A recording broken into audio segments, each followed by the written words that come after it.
Hi, everyone. It's a great honor for me to introduce Mark Carney, Prime Minister of Canada, along with Giddy Rockman from the Financial Times.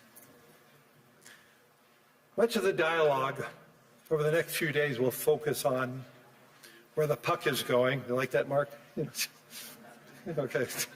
Where the puck is going next in the global economy, which makes this a fitting moment to introduce a former hockey player, the Prime Minister of Canada, Mark Carney. The ability to remain calm in fast-moving, high-pressure moments has defined Mark's career. In 2008, he led the Bank of Canada and helped steer his economy through the worst market turmoil in all our lives, in our generation.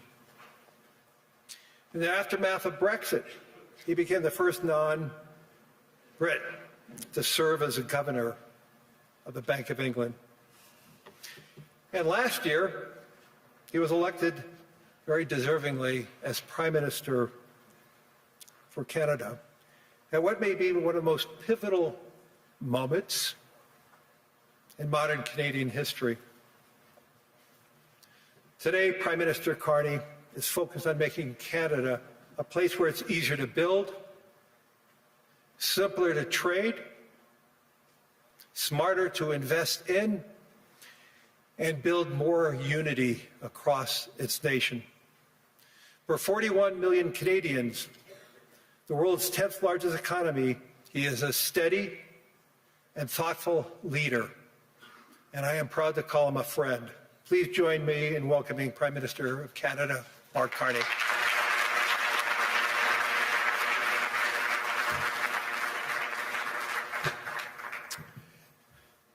Thank you very much, Larry. I'm going to start in French, and then I'll switch back to English. Merci, Larry. Thank you, Larry. C'est un plaisir. It is both a pleasure et un devoir and a duty d'être parmi vous to be with you tonight in this pivotal moment that Canada and the world go Et je through. parlerai aujourd'hui de la Today I will rupture de talk l'ordre about a mondial, rupture in the world order, de la fin the d'une end fiction of agréable a et pleasant de fiction début and the beginning d'une réalité of a brutale, harsh où la reality, géopolitique where des grandes geopolitics, puissances where n'est soumise the à large aucune main power contrainte. geopolitics is submitted to no Mais je vous limits, no soumets, constraints. par ailleurs, que les autres On the other pays, hand, I would like to en particulier tell les you that the other puissances countries, moyennes comme le especially Canada, ne sont intermediate pas powers like impuissants. Canada, are not powerless. Ils possèdent la capacité de They construire have une the nouvelle capacity ordre to qui build a new intègre order nos that valeurs, encompasses our values, comme le respect des droits such as humains, respect for human le rights, développement sustainable durable, la development, solidarity, la souveraineté sovereignty, et l'intégrité and territorial territoriale des integrity États. of the various states. La puissance des moins The puissants power of the less power commence par l'honnêteté. with honesty. It seems that every day we're reminded that we live in an era of great power rivalry, that the rules-based order is fading, that the strong can do what they can and the weak must suffer what they must. And this aphorism of Thucydides is presented as inevitable, as the natural logic of international relations reasserting itself. And faced with this logic, there is a strong tendency for countries to go along to get along, to accommodate, to avoid trouble, to hope that compliance will buy safety. Well, it won't. So what are our options? In 1978, the Czech dissident Václav Havel, later president, wrote an essay called The Power of the Powerless. And in it, he asked a simple question: how did the communist system sustain itself? And his answer began with a greengrocer. Every morning, this shopkeeper places a sign in his window: "Workers of the world unite." He doesn't believe it. No one does. But he places the sign anyway to avoid trouble, to signal compliance, to get along.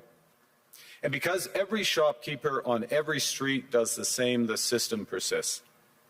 Not through violence alone, but through the participation of ordinary people in rituals they privately know to be false. Havel called this living within a lie. The system's power comes not from its truth, but from everyone's willingness to perform as if it were true. And its fragility comes from the same source.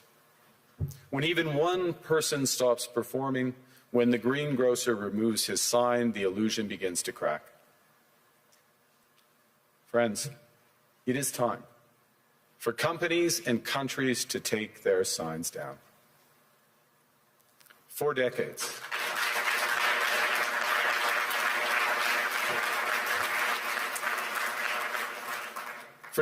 countries like Canada prospered under what we called the rules-based international order.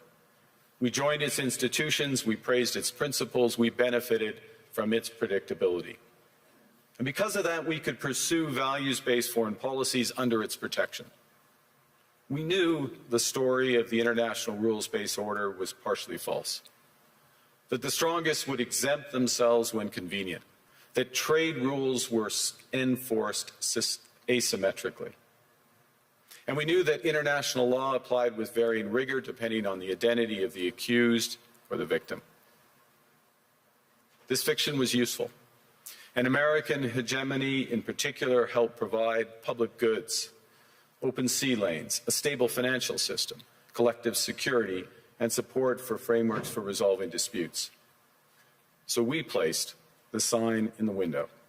We participated in the rituals, and we largely avoided calling out the gaps between rhetoric and reality. This bargain no longer works. Let me be direct. We are in the midst of a rupture, not a transition. Over the past 2 decades, a series of crises in finance, health, energy, and geopolitics have laid bare the risks of extreme global integration. But more recently, great powers have begun using economic integration as weapons. Tariffs as leverage, financial infrastructure as coercion, supply chains as vulnerabilities to be exploited.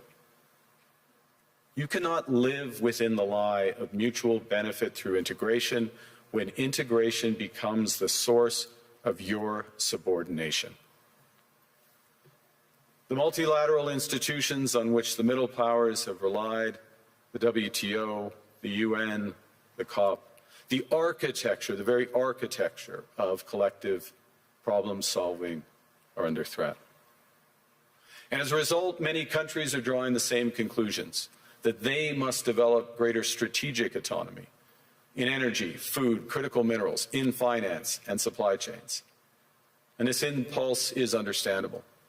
A country that can't feed itself, fuel itself, or defend itself has few options. When the rules no longer protect you, you must protect yourself. But let's be clear-eyed about where this leads. A world of fortresses will be poorer, more fragile, and less sustainable. And there's another truth. If great powers abandon even the pretense of rules and values for the unhindered pursuit of their power and interests, the gains from transactionalism will become harder to replicate. Hegemons cannot continually monetize their relationships. Allies will diversify to hedge against uncertainty.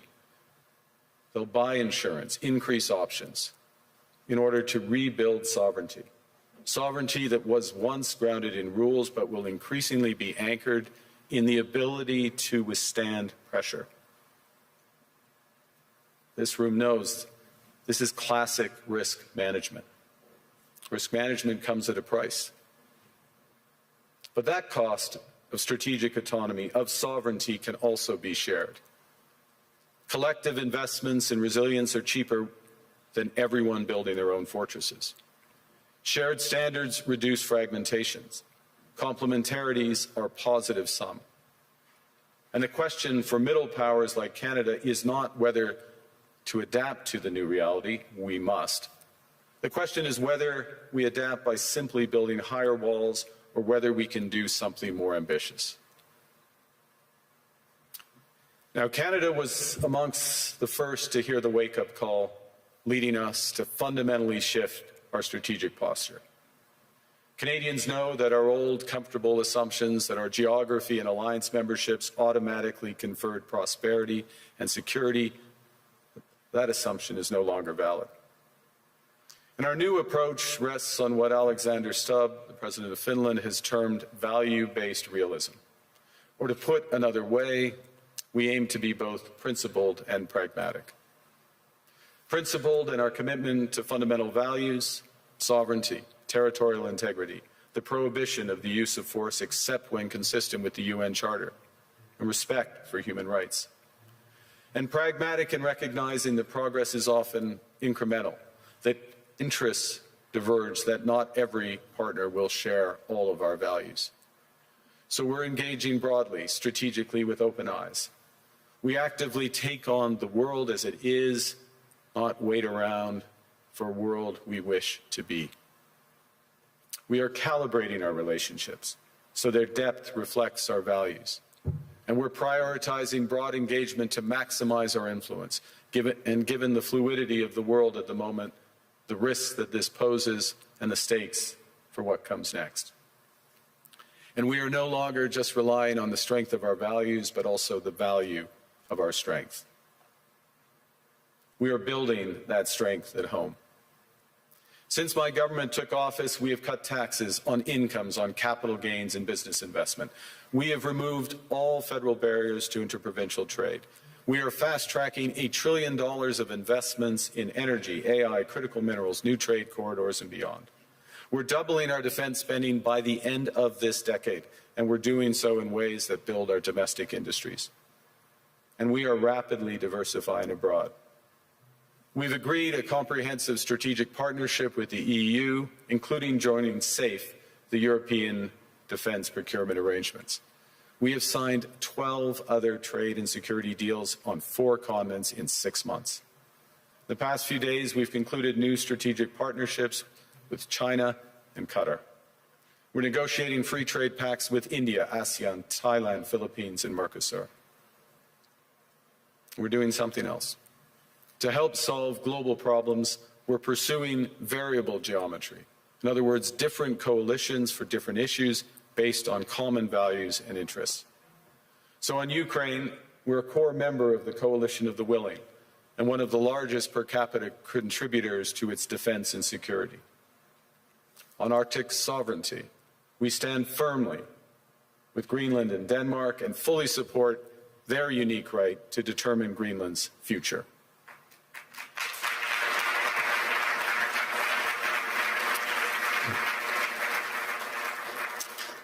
Our commitment to NATO's Article 5 is unwavering. So we're working with our NATO allies, including the Nordic Baltic 8, to further secure the alliance's northern and western flanks, including through Canada's unprecedented investments in over-the-horizon radar, in submarines, in aircraft, and boots on the ground, boots on the ice.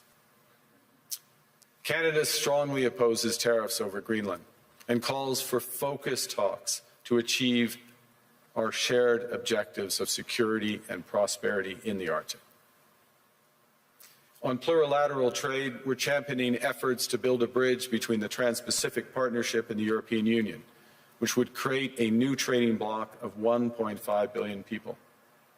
On critical minerals, we're forming buyers' clubs anchored in the G7 so that the world can diversify away from concentrated supply. And on AI, we're cooperating with like-minded democracies to ensure that we won't ultimately be forced to choose between hegemons and hyperscalers. This is not naive multilateralism, nor is it relying on their institutions. It's building coalitions that work, issues by issue, with partners who share enough common ground to act together. In some cases, this will be the vast majority of nations. What it's doing is creating a dense web of connections across trade, investment, culture, on which we can draw for future challenges and opportunities. Argue the middle powers must act together because if we're not at the table, we're on the menu.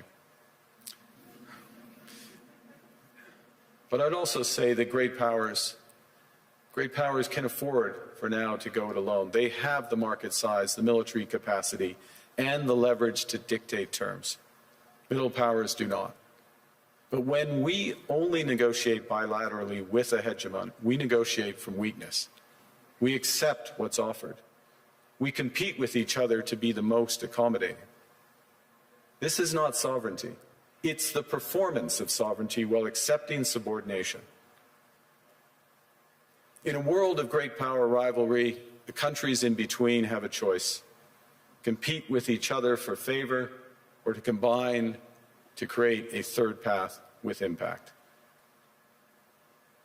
We shouldn't allow the rise of hard power to blind us to the fact that the power of legitimacy, integrity, and rules will remain strong if we choose to wield them together. Which brings me back to Havel. What does it mean for middle powers to live the truth? Well, first, it means naming reality. Stop invoking rules-based international order as though it still functions as advertised. Call it what it is: a system of intensifying great power rivalry where the most powerful pursue their interests using economic integration as coercion. It means acting consistently, applying the same standards to allies and rivals.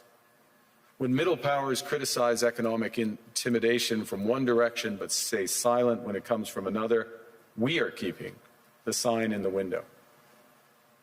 It means building what we claim to believe in. Rather than waiting for the old order to be restored, it means creating institutions and agreements that function as described. And it means reducing the leverage that enables coercion. That's building a strong domestic economy. It should be every government's immediate priority.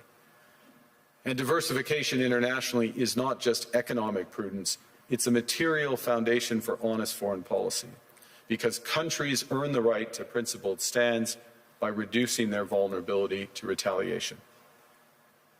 So Canada. Canada has what the world wants. We are an energy superpower. We hold vast reserves of critical minerals. We have the most educated population in the world. Our pension funds are amongst the world's largest and most sophisticated investors. In other words, we have capital, talent.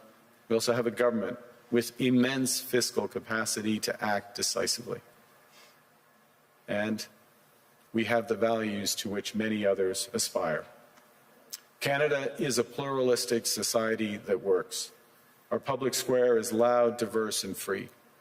Canadians remain committed to sustainability. We are a stable and reliable partner in a world that is anything but. A partner that builds and values relationships for the long term. And we have something else. We have a recognition of what's happening and a determination to act accordingly. We understand that this rupture calls for more than adaptation. It calls for honesty about the world as it is. We are taking the sign out of the window. We know the old order is not coming back. We shouldn't mourn it. Nostalgia is not a strategy.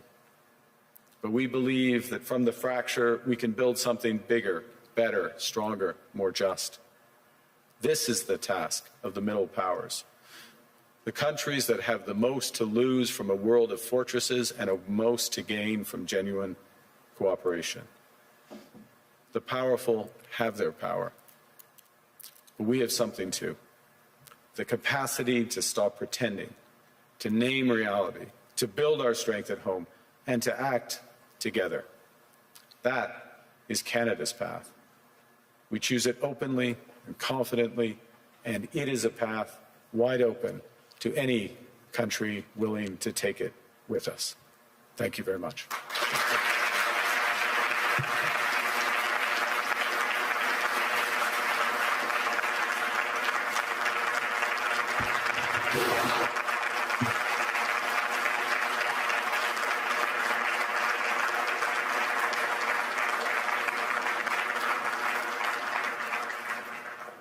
Well, thank you, Prime Minister. I don't think I've seen many standing ovations at Davos, so that was interesting.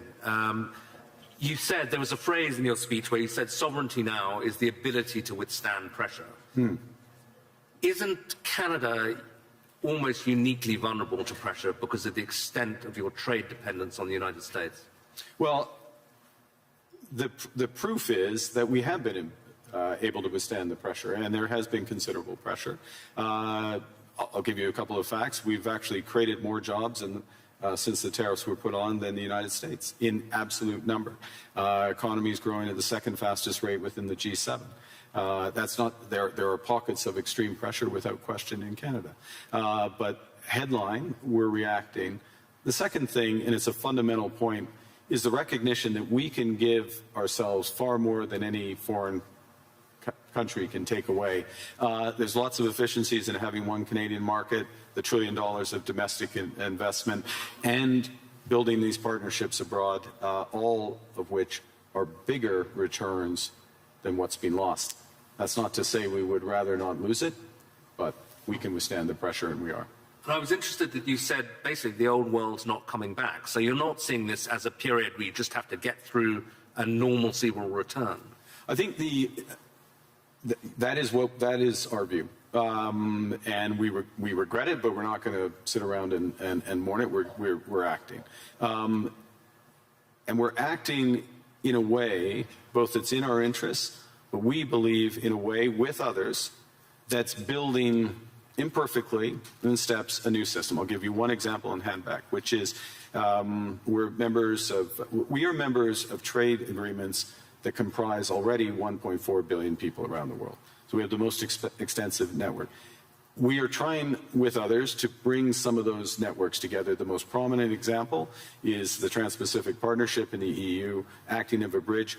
It's not a direct benefit for Canada, but it is a benefit for Canada that these groups come together. And Ngozi is here, consistent with the WTO rules, both of which are. And in that way, we're building back out amongst willing partners. And you talked about the need not to put the sign in the window anymore, to pretend that things are still the same. Do you think, to put it directly, that the NATO alliance is still doing that, still pretending it's the old transatlantic partnership, when it's really kind of going? Well, I think clearly NATO is experiencing a test right now, and the first response to that test has to be to respond in a way that ensures the security of the Arctic in a robust way for all possibilities. This is actually a point that we have been making in recent years. It's a point that I made at the NATO summit back in June, which seemed like a pledging summit, but also was to get NATO policies in the right direction. So I think in the immediate term, one of the imperatives is to reinforce things that Canada is doing, Nordic Baltic 8 are doing, the UK are doing, other NATO partners, France included, in a comprehensive way that provides much greater security in the Arctic. This is the test, and so I wouldn't say the NATO sign stays in the window, but we've got to meet the moment of that. You also, a big theme of your speech was the need for middle powers to work together. Yeah. But you've just been to the other great power, to China. And I think people are very intrigued by seeing that meeting. Mm. And some people say, kind of, that's a mistake, really, because you're going to make yourself more dependent on China. They're not that benign either. The US will be very annoyed. What's the defense of what you're doing, and what do you hope to get out of it? Well, the first thing is to say it's not a defense. It's building out. It's something positive as opposed to against. We're for something as opposed to being against. The second is, there are very clear guardrails in that relationship. I spoke of calibration of relationships in my remarks. That's what I mean by it.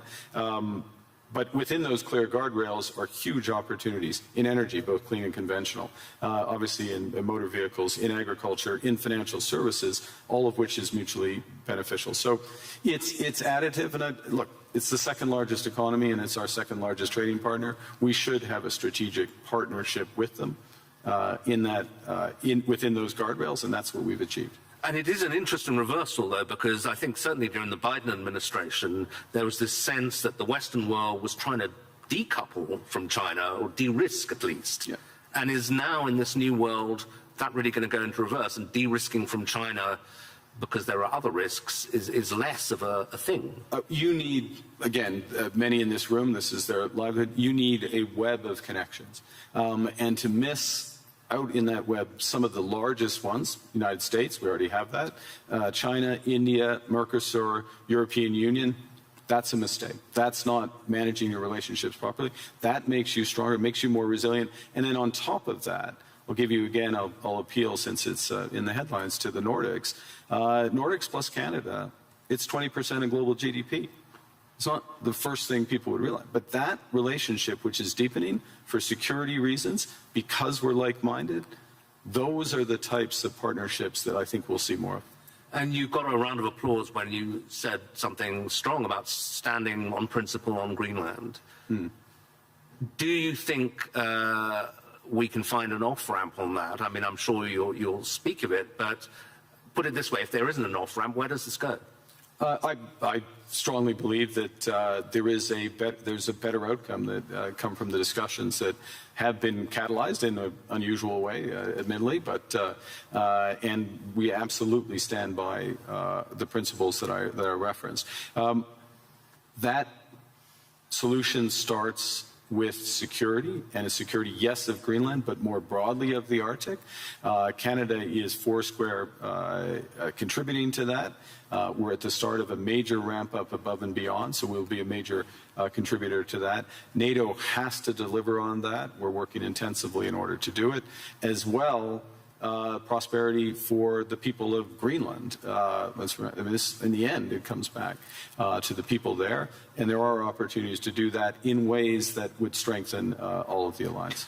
And when President Trump says, oh, you know, Greenland's under threat from Russia, even from China, is that for real?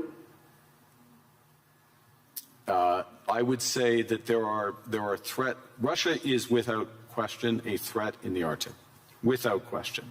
Russia does lots of horrible things, and will take the opportunity to condemn their unjustified and horrific assault on Ukraine, almost at its fourth year. They are a real threat in the Arctic, one against we need to protect, which is why we have 364 5-day air, sea, and land presence. It's why we're adding to our submarine fleet, adding to our air fighter fleet, why we're building out over-the-horizon radar to protect from Russian missile threats and others, and why we will work with our NATO partners. The threat is more perspective than actual at this stage in terms of actual activity in the Arctic, and we intend to keep it that way. Another big issue that's going to come up this week is this board of peace that President Trump is keen on. I'm not sure whether it's for Gaza or for the entire world, but apparently Canada's been invited. Are you going to join?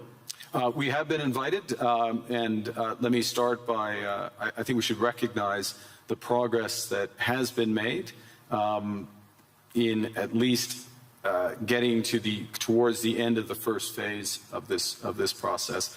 And the activation, if I can put it that way, of the process to set up the Board of Peace is the start of phase 2. Our view is, and that's to be welcomed, and this is a positive vehicle. Our view is we need to work on the actual structure of the vehicle. You just referenced, is it for Gaza? Well, the UN resolution, Security Council Resolution 2803, references a Board of Peace for Gaza. That's where we see it becoming immediately operative, and it needs to be, in our view, it's better to be designed in that way for the immediate needs there. There are many other needs around the world, first point. Second point, it needs to coincide with the immediate full flow of humanitarian aid into Gaza. We are still not where we need to be. Conditions still are horrific, so that needs to come alongside. We think there's aspects of the governance and the decision-making process that could be improved, but we will work with others, obviously work with the United States, because we can to improve the situation, the horrific situation there, and to move onto a path to a true two-state solution. There's a suggestion you can get permanent membership of the Board of Peace by ponying up $1 billion. You going to write a check for that? We would write checks and deliver in kind to improve the welfare of the people of Palestine. But we want to see it delivered direct to those outcomes promoting peace, and so the mechanics and how it works that way. Okay, final question. President Trump and a lot of people who agree with him condemn globalism a lot. And I suspect, you would be the kind of epitome of a globalist. You worked for Goldman Sachs, I believe. You were a central banker. You're comfortable and lived in several countries. Is globalism, first of all, is it a thing, and is it over? I think, well, look, understanding how the world works, having an appreciation for other cultures, understanding the connections, and being able to, or at least appreciating ways that how we connect, whether it's through technology, trade, investment, culture, can enrich our lives, and that's a good thing, and also help solve problems. Being detached from where you live and the broader needs of society, there is an epithet for that. I don't know that the G word is the one.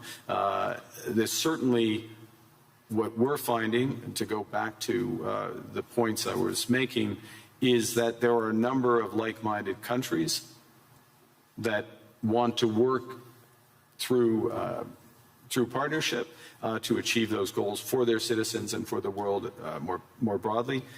The call is for more to recognize what's really going on right now, and to pool their resources to the benefit of citizens. So it won't be global, it won't cover the globe, but it will be more powerful. Okay, Prime Minister, thank you very much indeed. Very much.